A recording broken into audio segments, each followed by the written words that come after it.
everybody, it's Alora again, and today we're going to talk about how to turn poetry into hyper-focus gold.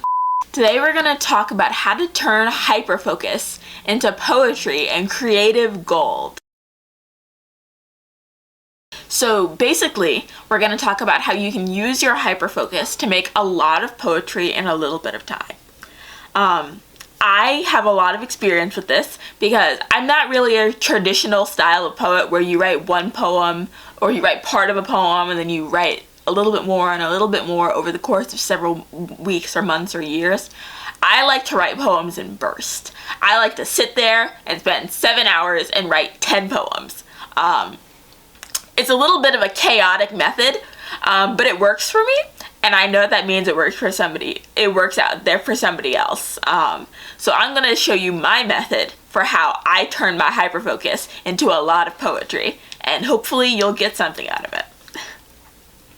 So first you got to understand what hyperfocus is. Hyperfocus, in terms of ADHD, is your capacity to really get into a flow state, in a more hyper-concentrated manner than a neurotypical person can, where you can sit there for 11 hours and not pee and not drink and just crank out whatever it is you're focused on. And I think that's a really amazing skill that people with ADHD have, that I have, and it has served me very well over the course of my many years. So what you want to do is you want to use your hyperfocus on your new hobby of poetry, and you want to use poetry as an outlet for your creative expression. So you want poetry to be your opportunity to get all those emotions out and to get all those feelings out and transform it all into something useful and beautiful. So first you want to set specific writing goals. You want to have a specific goal for how much you want to write or how much you think you can write. And then once you set your specific writing goals, you want to kind of ignore them. You want to have them for the sake of having them because, you need some sort of guide for how far you can go, but you don't need to stick to them. If you're writing and it's 3 hours in and you've already passed your writing goal, don't stop. Just keep going. Just keep going until that little brain of yours is tuckered out, because that little brain of yours is a really powerful sucker, and when it gets tuckered out, it'll be tuckered out. But if you just keep going until you reach that point, you can get a lot done. You want to have a dedicated writing space. So you want to have somewhere that's really good, really comfortable. I like to write in my bed, which is probably not the best place to write because then you get conflated, your sleep time and your awake time and your work time. And it's kind of a bad place to write, but I like it. It works for me, so I write in my bed. And you should probably work at a desk or in a coffee shop or something, somewhere you can get really in the zone, some good background noise, maybe a little music. And you want to set up your space where you can be there for the next 11 hours doing nothing but writing poetry. And you want to write during your peak focus times. So my peak focus times are between 10 and 1 p.m. 10 a.m. and 1 p.m. Which I think is pretty common. And I feel my best and I feel the most awake between 10 a.m. and 1 p.m. So I will try my best to write during those main hours. And I think that you have to figure out what time frame works for you, because not every time frame is going to work for every person. So just be true to yourself and what your brain knows is the times that work best for you, and you can make it happen. Another good tip for really honing in your hyperfocus is using some sounds in the background. You can use pink noise, which is really interesting. You can use white noise, which is kind of like pink noise, but different. I don't know why I used pink noise as the example when white noise is the common one, but you get the gist. So pink noise is like white noise, but different, which makes more sense because people actually know what white noise is. Yeah, there we go.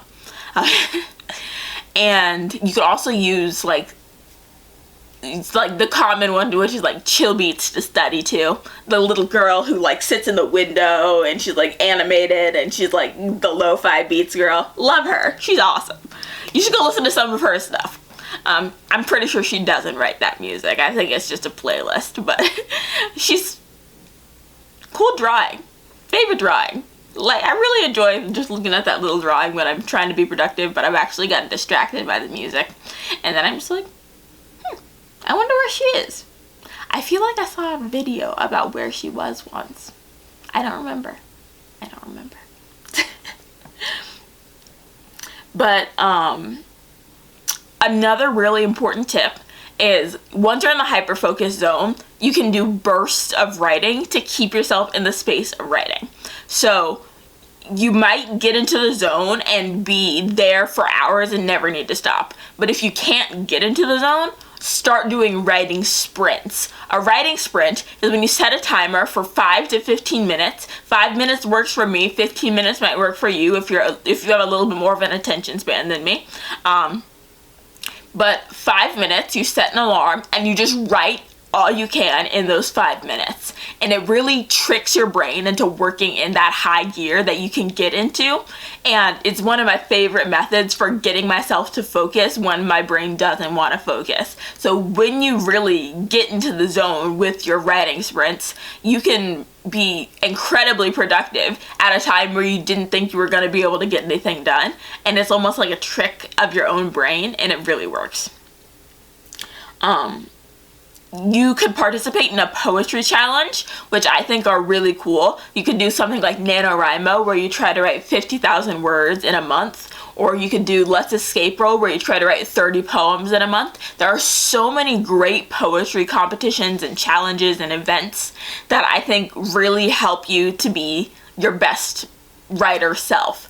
And the poetry challenges like Let's Escape Roll are popular and they're common, and you can do, there's so many different ways you can find great poetry writing prompts. I have a sheet that I have all of my poetry prompts in that I will probably share in the link to this video if you want to go look at some of my prompts. I don't like boring prompts, so they're all pretty exciting. And if you want to check that out, feel free. And finally, you want to use poetry to tell a story. So what I mean by that is when you're writing poetry, you don't want to just write vague descriptions of a concept. You want to actually try and tell a story through your words, with your metaphors and with your imagery and with your similes and all of that stuff. You want to try and convey a story. And because you are using that poetry to tell a story, you go so much further in depth and into the story and into the world you're trying to develop with the poetry. So it becomes really exciting and it becomes very vivid and fleshed out in your mind. And so when you tell a story with poetry, you get so much further into the poetry than you would otherwise. That's a couple of ways you can use your hyperfocus to turn your poetry into creative gold. And I really hope you like this video, and I hope you watch another video of mine, and I hope to see you again next week. Thank you. Bye.